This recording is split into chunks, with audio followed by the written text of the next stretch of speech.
पूछ के हिंदुओं को मारा, उनका इस्लाम से कोई लेना देना नहीं है। इस्लाम ये टीचिंग नहीं देती। उनके लिए थोड़ा बताना चाहूँगा और आप भी थोड़ा सा गौर कीजिए। ये इंसानियत के खिलाफ है और हमारे प्रॉफिट मोहम्मद सल्लल्लाहु अलैहि वसल्लम इसका इजाजत हरगिज़ किसी इंसान को नहीं देते हैं। जिन्होंने ये किया उनको भी अल्लाह ताला की बारगाह में जवाब देना है। उन्होंने जो कुछ भी किया है ये इंसानियत के खिलाफ किया और हमारे दीन के खिलाफ किया है। हमारे प्रॉफिट मोहम्मद सल्लल्लाहु अलैहि वसल्लम की टीचिंग ही नहीं है। जब हमारा इस्लाम, हमारा प्रॉफिट सल्लल्लाहु अलैहि वसल्लम ये चीज नहीं सिखा रहा है तो आप समझ सकते हो जिन्होंने भी ये हादसा पेश किया वो इंसान नहीं है। कि आतंकवादियों का कोई धर्म नहीं होता।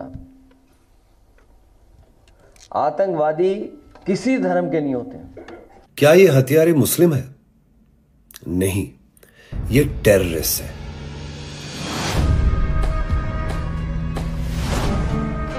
बोला कि ये शायद मुस्लिम भी है तो उसको गोली मार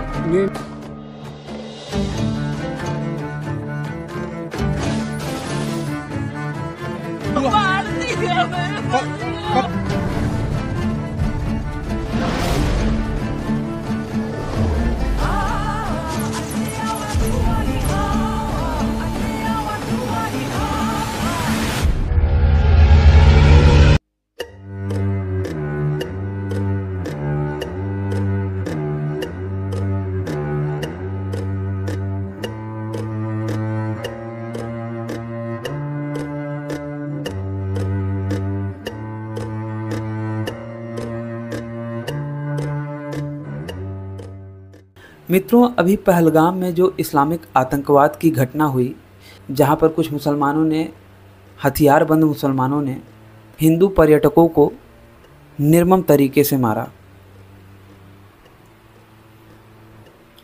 सुनने में आ रहा है कि उन्होंने कलमा भी पढ़वाया था। जो कलमा पढ़ रहा था उसे छोड़ रहे थे। उन्होंने आइडेंटिफाई किया कि कौन मुस्लिम है और कौन हिंदू है। जिसे जिसे उन्होंने जाना कि वो हिंदू है उसे उन्होंने मार दिया। अब इस घटना के होने के बाद जो बयानबाजी की जा रही है उस पर मैं कई लोगों के इंटरव्यू वगैरह देख रहा हूँ, जिसमें वो ये कह रहे हैं कि जो मारने वाले आतंकवादी हैं उनका इस्लाम से कोई लेना देना नहीं है। वो इस्लाम के भी विरोधी हैं, क्योंकि इस्लाम किसी मासूम को मारने की इजाज़त नहीं देता और इस्लाम की ये शिक्षा नहीं है जो उन आतंकवादियों ने किया है। बल्कि वो लोग वो प्रचलित आयत भी बोलते हैं कि भैया किसी ने एक इंसान को मारा तो पूरी इंसानियत को मार दिया, इस्लाम तो ऐसी टीचिंग देती है। वो अलग बात है कि अगर उसकी तफसीर में देखा जाए तो बात ये आती है कि अगर किसी ने एक मुसलमान को मार दिया तो गोया उसने सारी इंसानियत को मार दिया। हालांकि ये प्रकरण आता है आदम और हव्वा के जो बेटे थे हाबिल और काबिल, उन्होंने अपनी बहन से मुबाशरत करने के लिए अपने भाई को मारा था। खैर वो अलग प्रकरण है, लेकिन जो ये कह रहे हैं कि आतंकवाद का इस्लाम से कोई लेना देना नहीं, जिन आतंकवादियों ने धर्म पूछ के हिंदुओं को मारा, उनका इस्लाम से कोई लेना देना नहीं है। इस्लाम ये टीचिंग नहीं देती। उनके लिए थोड़ा बताना चाहूँगा और आप भी थोड़ा सा गौर कीजिए। आप लोगों ने देखा होगा कि अभी पिछले महीने उनका पवित्र महीना रमज़ान आके गया था और अगले महीने में ये घटना हो रही है। अब ज़रा आप गौर कीजिए, कुरान का सूरा तौबा आयत नंबर 5, वहाँ पे क्या कहा गया है कि फ़ैतह इंसलखा अलशुरू अलहुरमु फ़क्तलू मुशरकीन हयत वाजुद्दुहुम व खुत्तुहुम व खुशरुहुम, जिसका भावार्थ ये है, फिर जब हराम अर्थात प्रतिष्ठित महीने बीत जाएं। प्रतिष्ठित महीने, इस्लाम में सबसे प्रतिष्ठित महीना कौन सा है? रमज़ान का ही है। तो यहाँ पे रमज़ान के महीने के लिए कहा जा रहा है कि फिर जब हराम प्रतिष्ठित महीने बीत जाएं तो मुशरिकों को जहाँ कहीं पाओ कत्ल करो, उन्हें पकड़ो और उन्हें घेरो और हर घात की जगह उनकी ताक में बैठो। लोग कह रहे हैं कि इस्लाम आतंक की टीचिंग नहीं देता। तो ये क्या है? सूरा तौबा आयत नंबर 5 ये क्या बता रही है? क्या उन आतंकियों ने इसके विपरीत काम किया है?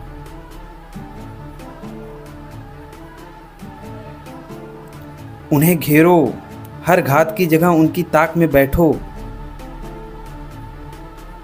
जहां कहीं पाओ कत्ल करो। यही तो उन आतंकियों ने भी किया। वो गलत नहीं है, वो आतंकी गलत नहीं है। वो अपने धर्म पे, वो अपने मज़हब पे टिके हुए हैं, वो अपने मज़हब को फॉलो कर रहे हैं। गलती हमारी है कि हम अपने धर्म का पालन नहीं करते।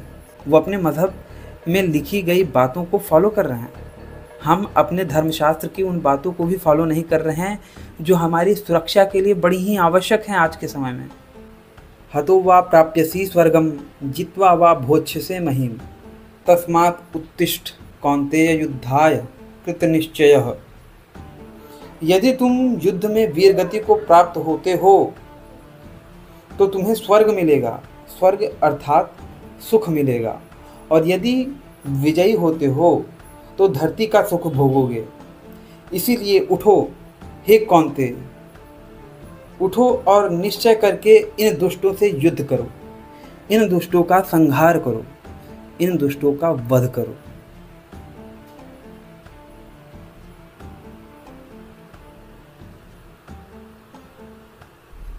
मैं कहता हूँ, एक सेकंड में दुनिया से जितने भी आतंकवादी मानसिकता वाले मुस्लिम हैं उन सभी को हटा दिया जाए। केवल अच्छे विचारों वाले और बहुत ही बढ़िया मुसलमानों को ही जिंदा रखा जाए, ठीक है? बाकी सभी को हटा दिया जाए दुनिया से, केवल अच्छे अच्छे मुसलमान बचे। तो भी 20 सालों के बाद फिर आतंकवादी आ जाएंगे जो अल्लाहू अकबर कह के लोगों को इसी प्रकार से मारेंगे। कारण ये है कि इनपुट ख़त्म नहीं हो रहा। इनपुट क्या है? कुरान की वो टीचिंग जो बता रही है कि काफिरों को मारो, उनकी जगह पर घात लगा के बैठो और चारों ओर से घेर के उन्हें मारो। ये उनकी टीचिंग कह रही है। आप आतंकवादियों को मार दोगे, लेकिन आतंकवादी किस मानसिकता के आधार पर बन रहे हैं उसे नहीं मार पाओगे, उसे नहीं समाप्त कर पाओगे। जब तक इनपुट नहीं रुकेगा तब तक आतंकवाद के रूप में आउटपुट आता रहेगा। वो अपने धर्म पे पक्के हैं, हम नहीं हैं। हतो वा प्राप्यसी स्वर्गम जित्वा वा भोज्यसे महीम तस्मात् उत्तिष्ठ कौन्तेय युद्धाय कृत निश्चयः। उठो और निश्चय करके इन दुष्टों से युद्ध करो, इन दुष्टों का संहार करो, इन दुष्टों का वध करो।